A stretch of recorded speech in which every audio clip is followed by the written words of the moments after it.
Selamat malam, Mas Dani. Selamat malam, Mas. Silakan, Mas, untuk dimulai ceritanya. Ya, selamat malam, Mas. Saya mau menceritakan pengalaman saya waktu liburan sama teman-teman itu di salah satu pantai di Yogyakarta. Pada saat itu sampai di pantai itu siang, sekitar jam 1, jam 2. Di sana itu kita menikmati liburan itu seperti biasa. Teman-teman dan saya itu melihat pantainya itu masih asik lah buat berenang juga. Waktu teman-teman mau berenang, saya nggak mau ikut. Perasaan udah nggak enak gitu loh, Mas. Nah, setelah teman-teman berenang juga,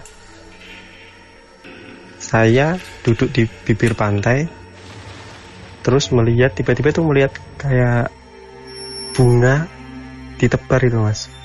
Kayak bunga kuburan atau apa, entah nggak tahu namanya itu. Saya juga penasaran, saya lihat, soalnya itu datang tuh belum ada kayak ya kok ada gitu loh. Yang nabur tuh dari mana dan siapa gitu. Itu soalnya panjang banget. Ya, waktu itu kan saya lewati loh, Mas, atau langkai kan nggak ada jalan juga selain melewati bunga itu.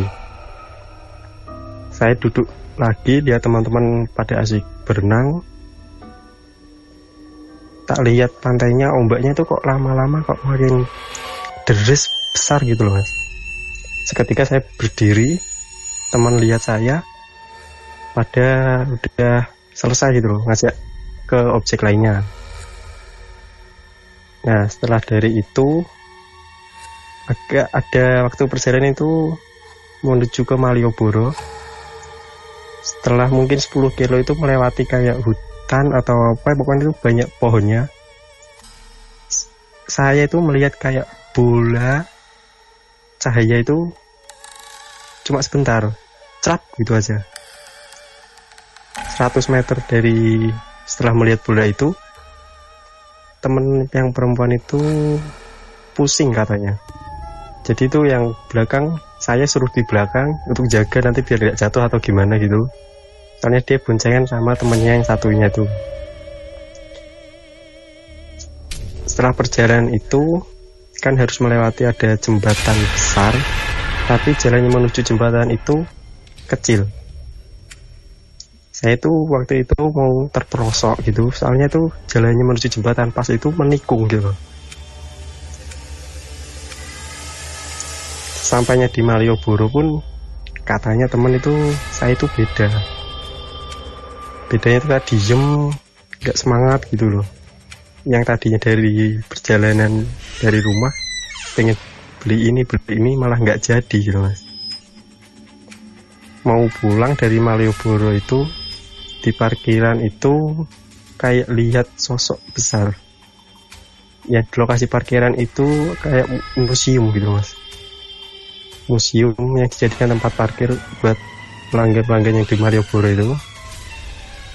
Lihat sosok yang tinggi, besar, hitam gitu.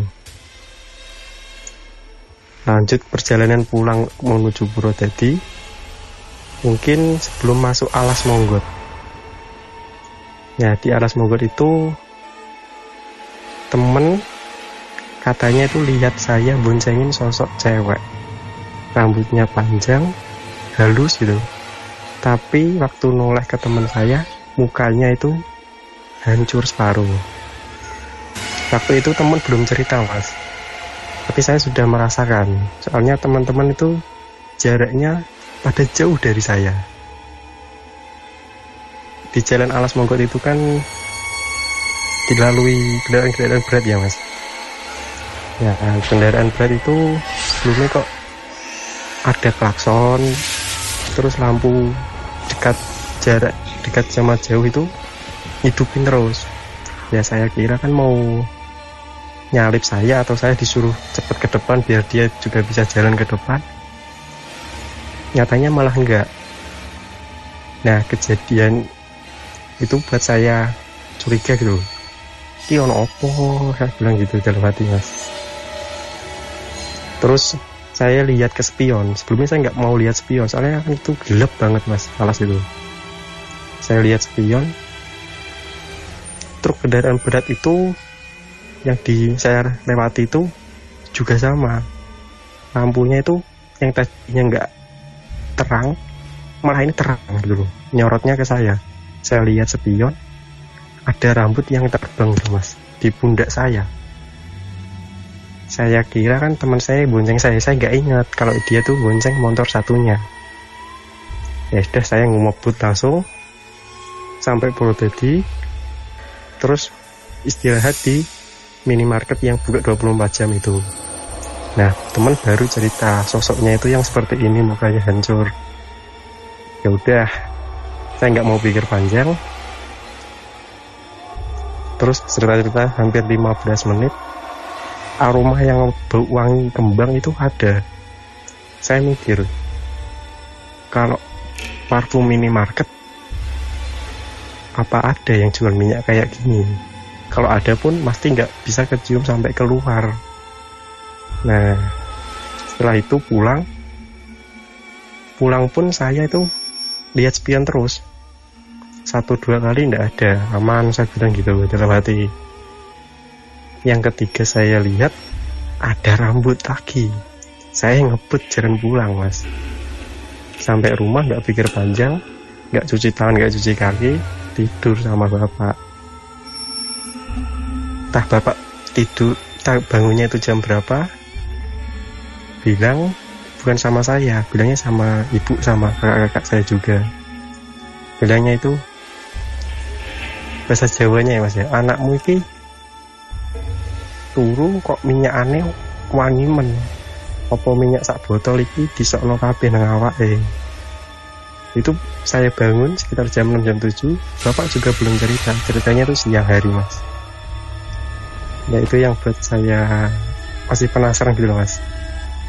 Ini saja cerita sama dredeg kasihan. Ingat itu. Mas Denny. Iya. Itu berarti intinya makhluk yang ada di Jogja itu kebawa sampai ke rumah ya? Kalau makhluknya itu saya tidak tahu mas, itu dari Jogja atau dari alas Monggotnya. Tetapi kan keanehan itu muncul waktu di pantai itu juga, yang pertama kali saya rasakan gitu mas. Soal bunga itu juga kan saya lewati juga sama teman-teman juga. Kalau tadi mas bilang di Malioboro gitu mas jadi nggak ceria dan jadi pendiam, itu mas sadar nggak? Saya tidak sadar, ya menurut saya itu biasa gitu mas aku. Tapi menurut teman-teman enggak gitu loh.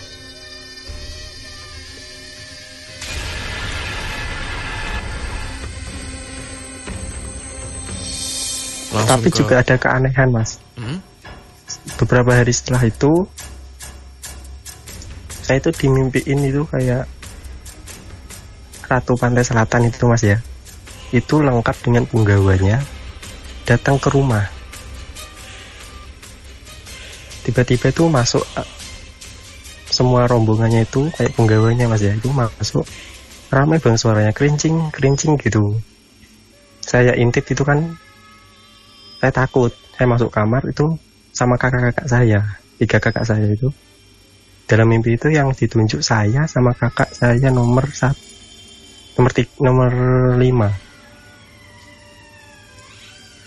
Itu mas. Itu udah beberapa kali mimpi itu yang dijumpai Ratu Pantai Selatan itu. Sebelum ke pantai juga mas ya, itu udah dimimpiin juga. Tapi habis itu ada sesuatu yang berkelanjutan? Sesuatu yang berkelanjutannya itu ya saya mudah merasakan gitu mas. Kalau ada sosok atau bagaimana itu malah udah gitu mas. Langsung ke Mas Febri deh, Mas Feb. Selamat malam Mas Dani. Sebenarnya kalau yang saya lihat dari kejadian-kejadian tersebut itu asal mulanya dari waktu Mas Dani ngelangkain bunga tersebut gitu.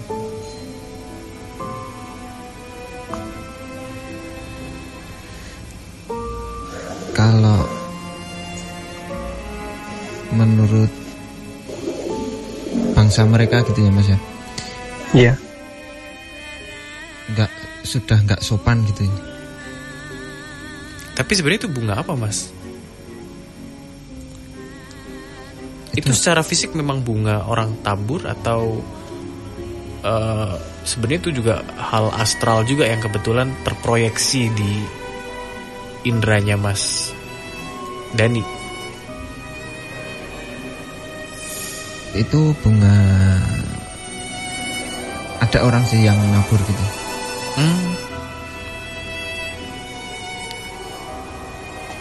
Jadi kalau ya menurut bangsa mereka ya Mas ya, ngelangkai bunga, ngelangkai sesaji gitu kan udah gak sopan gitu. Setelah Mas Dani ngelangkain bunga tersebut, hal-hal aneh terjadi pada dirinya gitu. Mulai dari situ Mas Dani sampai rumah pun diikutin sosok yang ada di situ ya. Tapi sosok yang tadi ngikutin mulai dari rambut yang terbang, terus katanya tadi ngeboncengin ya Mas? Iya betul. Itu sosoknya apa Mas Feb? Kalau yang diboncengin Mas Dani tadi, itu sosok memang ada di alas Monggot ya. Jadi yang dari mana? Yang dari selatan itu tadi masih ngikutin gitu Mas. Tapi posisi yang dari selatan itu dari awal ngikutin itu enggak sampai ngebonceng gitu ya Mas.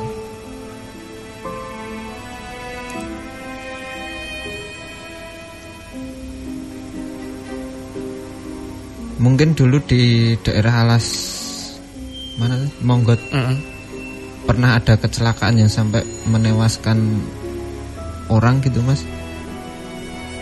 Kalau di sana itu sering Mas, apalagi kan dulu mohon maaf ya, itu tempat pembantaian apa ya, PKI itu Mas. Kalau yang sosok yang diboncengin sama Mas Dani itu tadi, kalau yang saya lihat adalah salah satu korban dari kecelakaan ya. Dia numpang atau bagaimana itu Mas?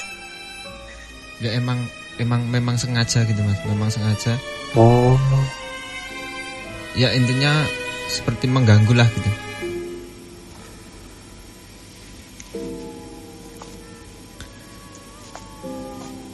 Tapi itu Mas yang di pertanyaan saya itu kan waktu bunga itu loh Mas, penaburannya kok masih ramai, padahal itu yang melewati orang banyak juga.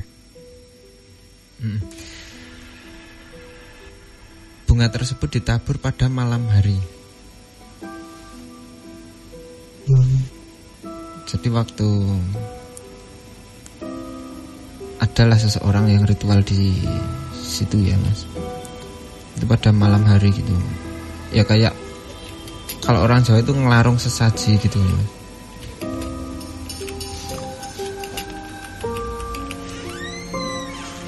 Ya sosok yang ngikutin Mas Dani dari pantai itu sosok yang bisa dibilang nggak terimalah dengan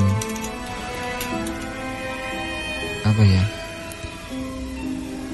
kasarannya dengan perlakuannya Mas Dani sampai ngelangkain. Walaupun itu gak sengaja Mas. Iya betul, walaupun itu gak sengaja.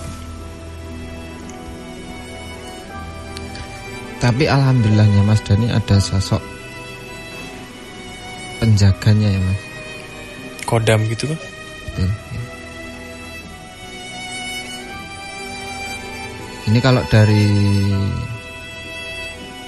segi saya yang melihat ya Mas ya. Iya. Ada sosok kodam penjaga lah gitu.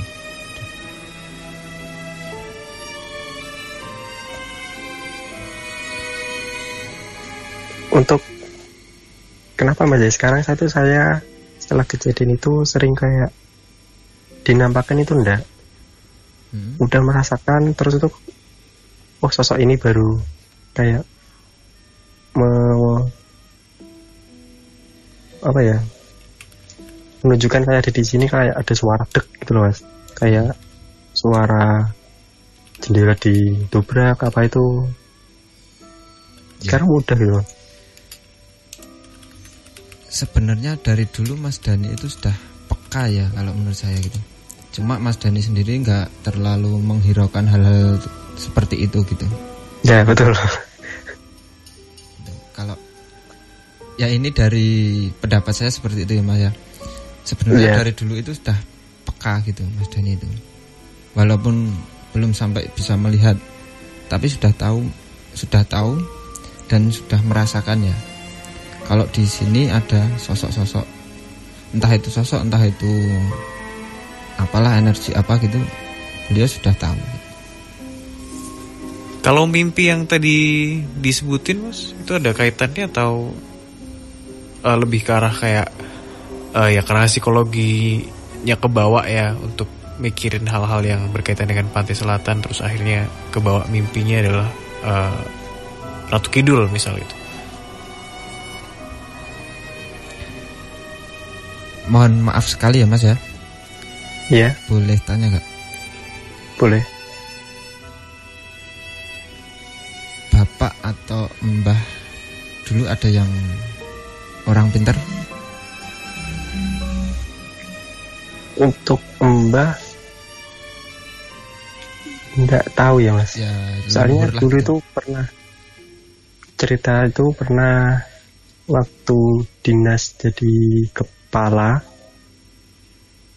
pernah menemukan makamnya Raja Kudawaning Pati atau siapa itu Mas. Katanya seperti itu. Kalau caranya saya nggak tahu, soalnya kan Mbah itu udah meninggal, saya belum ada gitu. Ya. Itu cerita dari orang tua. Soalnya kenapa saya bertanya seperti itu ya? Soalnya yang ada di belakang Mas Dani ini ada sedikit sangkut pautnya sama selatan lah.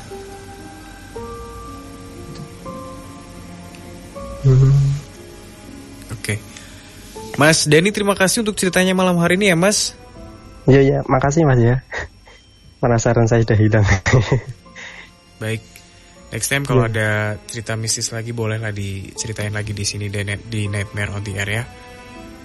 Iya Mas. Makasih Mas. Kita akhiri teleponnya ya. Dan itu tadi kerabat Imelda, cerita dari Mas Dani ya, berawal dari ketidaksengajaan yang mungkin pada akhirnya itu disebut sebagai bentuk ketidaksopanan oleh makhluk yang ada di sana ya. Sebenarnya yang ngikutin itu pengennya yang sosok yang ngikutin Mas Dani tersebut, Dani dari pantai itu yang salah satu sosok ya yang ikut menyerap sari-sari dari aroma bunga tersebut gitu. Oh. Salah satu paham. Nggak terima terus ngikutin tujuan dia. Gimana caranya pokoknya Mas Dani itu harus mengalami apalah gitu. Entah itu kecelakaan, entah itu. Tapi alhamdulillah ada ini ya, ada. Ya alhamdulillahnya ada. Ya tentu ada yang membantu lah. Penjagaan dari Allah ya.